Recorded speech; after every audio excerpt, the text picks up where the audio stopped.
Placée sous le haut patronage de la Saint-Charles, célébrée tous les 4 novembre, à l'instar de Carrefour, est l'une des villes les plus anciennes d'Haïti.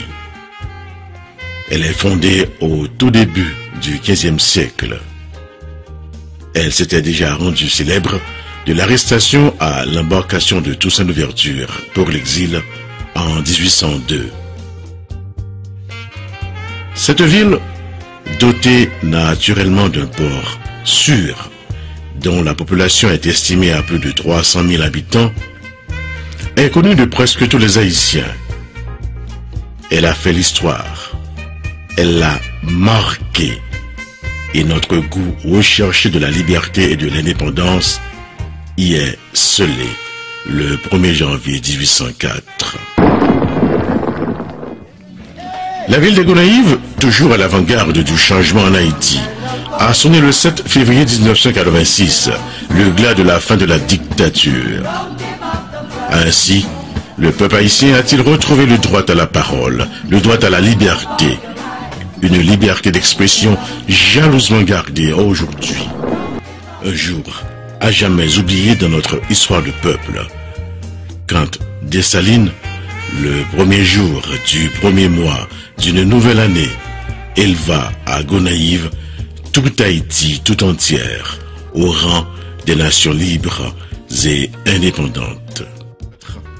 Le président Nord Alexis, dans le cadre de la célébration du centenaire de l'indépendance, fit construire le nouveau palais des héros.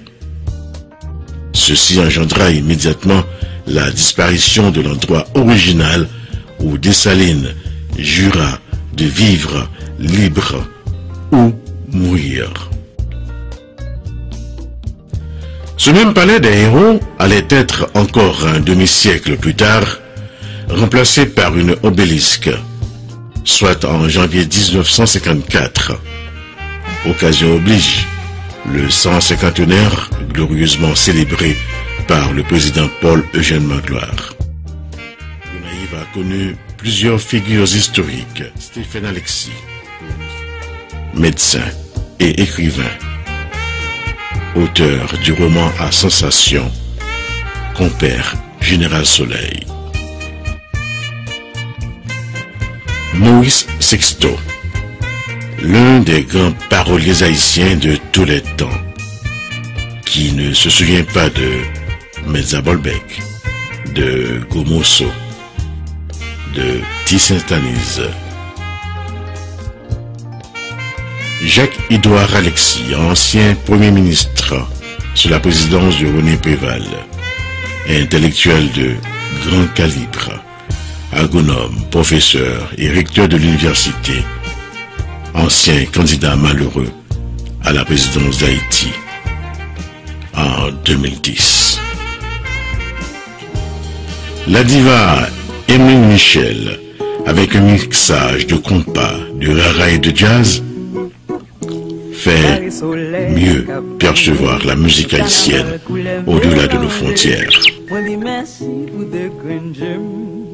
Madame Herta Pascal Trouillot, première femme présidente d'Haïti, et c'est sous sa présidence que le pays a connu ses premières élections libres et démocratiques en décembre 1990. Timano. Il allait justement avoir 32 ans quand il succomba après une maladie courageusement supportée. Antoine Rossini Jean-Baptiste, dit Timano, est né à Gonaïves le 1er juin 1953. Il fut l'un des chanteurs les plus connus à travers tout Haïti. Je ne connais pas un seul Gonaïvien qui n'est pas fier d'être un fils de la terre salée. De loin ou de près, il sent et conserve son appartenance.